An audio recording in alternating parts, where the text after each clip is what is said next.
الرحمن الرحيم، والصلاة والسلام على أشرف المرسلين سيدنا محمد وعلى آله وصحبه ومن تبعهم بإحسان إلى يوم الدين. أحبتي في الله، روى عبد الله بن مسعود عن رسول الله صلى الله عليه وسلم أن من قرأ هاتين الآيتين جاء به الله يوم القيامة فيقال له: يا عبد الله، لقد وفيت بعهد الله وأمانته، وهي التوحيد، والله أحق بوفاء العهد منك.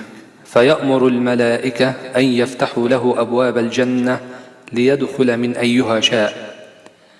والآيتين في سورة آل عمران، وهما: بسم الله الرحمن الرحيم، شهد الله أنه لا إله إلا هو والملائكة وأولو العلم قائما بالقسط، لا إله إلا هو العزيز الحكيم، إن الدين عند الله الإسلام، وما اختلف الذين أوتوا الكتاب إلا من بعد ما جاءهم العلم بغيا بينهم، ومن يكفر بآيات الله فإن الله سريع الحساب.